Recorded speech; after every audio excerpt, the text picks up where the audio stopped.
my name is Ella, and guess what time it is? It's cookie time! This year I'm planning on selling 200 boxes or more.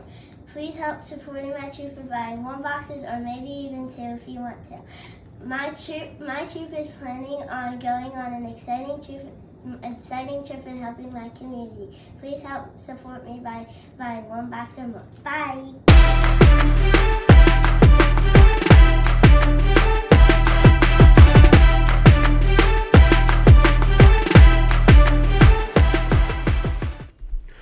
What's up, everyone? Welcome to this day in Philly Sports History for January 25th, 2025. I'm your host, Jim Montgomery.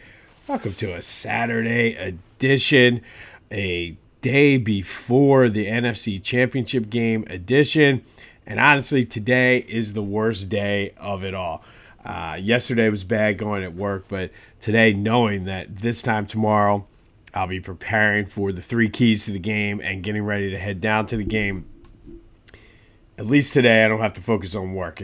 Between sports and everything we got going on, it'll be easy. But, man, the anticipation is building.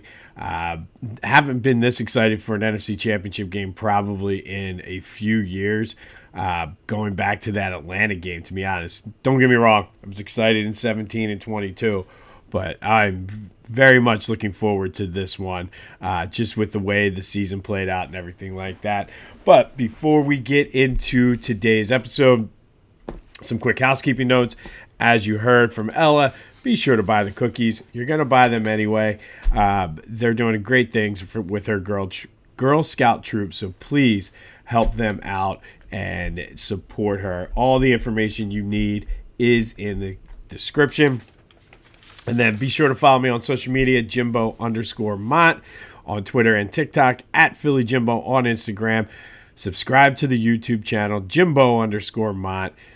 Tell a friend, spread the word. Let's continue to outsmart the algorithm here. Our numbers over the past, since really the first of the year, have been steadily increasing. So let's continue that momentum as we head deeper into 2025. Be sure to check out our friends at the On Pattison newsletter. We were featured in there again yesterday. Good takes on Philly sports, good news coverage. They're doing a great job. You subscribe and it gets delivered right to your inbox. So go support them, check them out. You will enjoy it, I promise. All right, before we get deep into the sports aspect, lots of feedback yesterday, more so than any one we've done so far since January 1st, on the whole forgiveness from yesterday. A lot of people were supportive, but there's still a lot of people out there who are not ready to forgive Mitch Williams. And like I said, it is a big game this weekend, so you need to pull out the stops. And honestly, forgiveness is not easy, and you don't necessarily have to like the person. But it's time, like I said, I think we move on. It's been, what has it been, 33 years or whatever it's been. So that's why. But thank you for your feedback on that. But again, I think doing Joe Carter, we had to do Mitch Williams along with him. All right. Can somebody please explain the Philadelphia 76ers to me? They just won yesterday for the first time since Christmas against the best team in the Eastern Conference and looked pretty good doing it. 132-129. Paul George had 30. Maxey 29. Kelly Oubre was playing like his hair was on fire. Had 22. I don't get it. I absolutely don't get it. Maybe the Nick Nurse yelling and telling them to put in effort is what motivated them. But I feel the team we saw yesterday, which I'll be completely honest, I missed the first 3 quarters because I was watching the Flyers. I was like, they're going to get blown out. But that team is what we kind of expected and what we were promised when they brought in Paul George and all these other guys. So it's sort of frustrating in the fact that I think we all kind of resigned ourselves to, okay, maybe they should shut Joe down and make sure they get that pick within the top 6. But after watching them play yesterday, I mean, and here we go. It happens all the time. And as I'm talking about this, I didn't even think about this in my notes. But here we go. Lucy with the football again. They're sucking me back in, the crazy X. But if they could play like that consistently, which I don't see why they would not be able to. I mean, sure, they shot lights out. Like, that goes without question. But, I mean, that is what we expected. So, what does it mean? I have no idea. They could come out tonight and get blown out by the Bulls. Who knows? But, I mean, it's just an enigma. I cannot figure out this team one bit. Literally had resigned myself to, okay, they're going to lose. If you notice, the Sixers coverage has been simply because we have to. But after last night, it's like, what is this team? Who are they? Like, to borrow a line from Eminem, would the real 76ers please stand up? Because that team last night looked like a team that, if you could get your superstar center back, could compete for a title. I mean, they went toe-to-toe with the best team in the East. Not the team that lost by 40-some points or 30-some points to Denver a couple nights ago. So, I don't know. And so, question of the day, I'm going to turn it over to you because I know a lot of you out there probably don't care. But does last night's game against the Cavs and the way they played change the way you view the Sixers? 267-495-8531. That'll get you into the Back to the Future voice and text line. Get that. Anything else Philly sports related off your chest. For me, it does change the way I look at them. And I don't know, like I said, I don't know if that was just an anomaly last night or maybe that's why Nick Nurse was so pissed off and screamed at them because they have the talent to do it. They just weren't putting in the effort. And if it's that, I think some of that falls on Nick Nurse. It falls on the players. But what have you been doing this whole season then, if that is how you're capable of playing on a consistent basis? Maybe they can't do it. Maybe Paul George is too old and it was turn back the clock night for him. I don't know. So many questions about that game last night in a game that usually we would be excited for. But I've never been more pissed off at a team, quite honestly, for winning 132-129 over the top seed in the Eastern Conference. Make that make sense. I'm actually pissed off at them because it's either they're going to screw up the draft and end up losing their first round pick, or they've been playing us this whole time and making us suffer through the dreck we've been suffering through. Either way, I'm annoyed. But what do you think? Does last night's game change the way you feel about the Sixers? 267-495-8531 if you're still even caring about the Sixers right now. But let me know your thoughts on that. But again, they're in Chicago tonight. Who knows what's going to happen? Who knows who's going to play? I know Joe's not going to play. Nick Nurse preemptively yesterday said that. So we haven't got any updates. I don't know if that's good or bad. But we'll see. Maybe they can carry that momentum and roll through Chicago tonight. But it wouldn't surprise me, again, if they lose by 30. But what are your thoughts on the Sixers? Flyers, on the other hand, had a tough time of it. Got up early 1-0 and then lost it 3-1 to the Islanders. Very disappointing. It was a fun game to watch. This Flyers team is going to be fun in a couple years. But I think the past 2 days, like I mentioned yesterday, are a stark reminder that this team is still in a rebuild. But the future still is bright. They're off until Monday when they take on the Devils. But it still was disappointing because I was excited to watch it. Apparently, I should have been watching the Sixers, though. Who knew? Be sure to check out my boys over at the Clashing Conferences podcast. Great things happening with their Sports Fan Network. That is available wherever you get your podcasts as well as on YouTube. And then go to Philly Goat. As seen on TV, Philly Goat. Ryan was on representing Philly Goat on Channel 3 as well as Channel 29 yesterday. All kinds of Eagles gear. Hats, shirts, hoodies, pants, shoes, you name it. Philly Goat's got it. Go there, check out everything they have. They got you covered for all the other Philly teams too, even college and high school. So go to Philly Goat. Use that promo code Jim Montgomery to take 10% off of your order. That's phillygoat.com. Promo code Jim Montgomery to take 10% off. And again, as seen on TV. It's like, you know how they have that section at Lowe's or Home Depot or even the drugstore as seen on TV? Listen, it just opened up a whole market now for Philly Goat. They can go as seen on TV now. And I got to tell you, the stuff looked absolutely amazing on TV yesterday. So go check out Philly Goat. Get your own as seen on TV Eagles gear and use that promo code Jim Montgomery to take 10% off of your order. All right, so let's get into this Eagles game. And lots going on with it, but we'll start with the question of the day from yesterday, recap. Actually, which unit has to play better, the offense or the defense? 73% of you said it was the offense. And I don't necessarily disagree. However, a lot of the people that voted for the offense said that Washington's going to get theirs. You need to make sure you keep pace with them, not kick field goals, things like that, and go for touchdowns. I'm on the opposite side of that spectrum. I think that Washington can be shut down. I think if you look, everybody's been hyped up because of what they did to Detroit. But if you look at their last few games, they've been close games.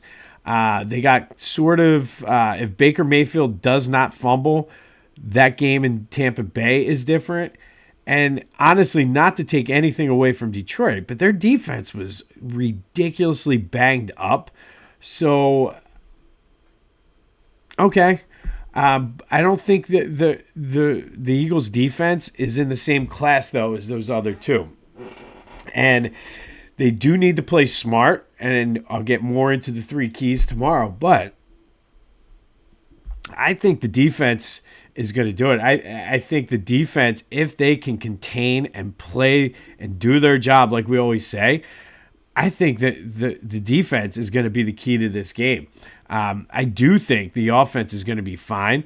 If you look historically, Jalen and AJ have pretty much dominated Washington. They have great numbers against that defense.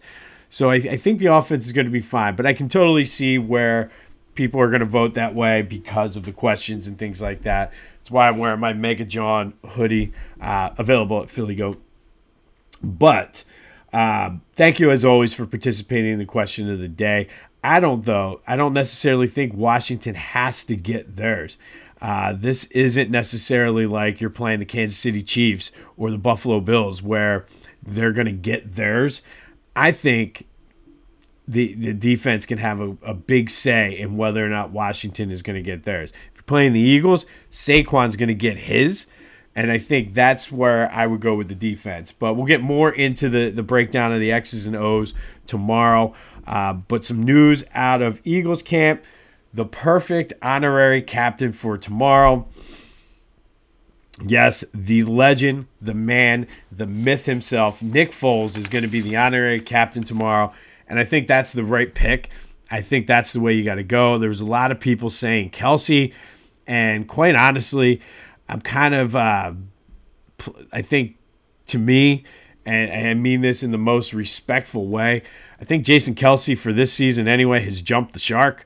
So Nick Foles is 100% the right person to be the honorary captain tomorrow. So excited to see Nick in the building. There will be a flyover with F-16s. Always a fun time. Of course, the full field flag. I talk about it all the time. Have no scientific data to support this, but I feel like whenever they have the full flag, the Eagles have a pretty good record. So should be fun pregame festivities. But Nick Foles will be the honorary captain, and I, for one, am looking forward to it. On the injury front, Jalen, Dallas Goedert, and Quinyon Mitchell, 0 designations for the game. They're full go. They might be a little gimpy, a little bit banged up, but it's the NFC Championship game. Everybody's going to be banged up. My feet still hurt from back-to-back playoff games. I'm sucking it up. I'm not that. Anyway, Yes, I'm old. My feet hurt from standing in the concrete for all those hours. And this is my third game. It's almost like I'm playing 3 back-to-back. I need a load management day here. But those 3 are playing. Cam Jurgens did practice yesterday, but was limited. He is listed as questionable. It seems like the players were expecting him to play. I do feel that unless he cannot move at all, I think he'll be out there and playing. So good news on the injury front for the Eagles. And if you haven't done so already, I highly recommend checking out the Eagles hype video for this week. They went from shady the previous 2 weeks to our boy Brian Dawkins. And man, if you watch that video and don't want to run through a wall, something's wrong with you. So go check out the Eagles official hype video, because there was a lot floating around the internet. Got some very talented people here in the Philadelphia area.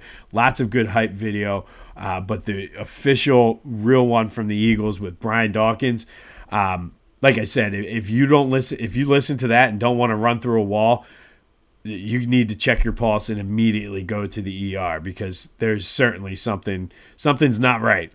Now, I saw this and I almost didn't mention it, but whether or not it's fake or not, who cares? It's kind of funny. It did appear, and again, I don't know if it was photoshopped. I don't know if it was planted by Eagles fans, but the Commanders did their thing, and there's a video circulating that they did the old school Washington logo and everything, but dressed up Rocky in Washington gear.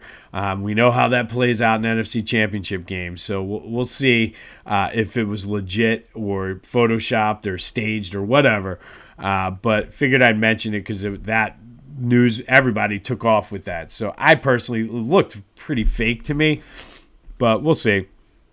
And then another interesting tidbit for tomorrow. This could be Slay's last home game in Philly. I think they were talking about that somewhat in, I think it was the Inquirer. And he's getting up there in age, and with the way these young guys have played, the writing's kind of on the wall that he probably won't be back next year. Just another little added thing to go out there and beat the brakes off of the Commanders. But we will have more on the Eagles-Commanders NFC Championship game tomorrow, including the 3 keys. And again, if you want to sponsor this, Key Bank, Victory Brewing, a car dealership, you want to sponsor the 3 keys to victory, just throwing it out there. I drink a lot of Victory beer, so I'm just saying, I always shout you guys out whenever I can. So if you're a member or a representative from Victory Brewing, let's work something out here. But we'll have that, including our pick. I'm starting to get a clear picture and understanding where I want to go with this. So tune in tomorrow for the 3 keys to an Eagles victory. All right, shifting gears somewhat, and today we're going to go back to 1981. And on this day in 1981, it was Super Bowl 15. For the first time in Eagles history, they were playing in the Super Bowl down in New Orleans against the Oakland Raiders. Got off to an okay start. Eagles got the ball first, got a first down, and then Jaworski dropped back to pass, intercepted by Rod Martin. The Raiders then drove it, went in 7-0. The Eagles, though, a couple drives later, did appear to tie the game up. Ron Jaworski hit Rodney Parker on a 40-yarder, but it was called back due to illegal motion on Harold Carmichael. And, of course, the Raiders capitalized, made the Eagles pay. The very next drive, 80 yards, Kenny King takes it to the house. The Raiders go up 14-0 after 1, and essentially this game was over. And I will give a shout-out to my boy Kenny King. Kenny King, who scored the touchdown. His son is a good friend of mine.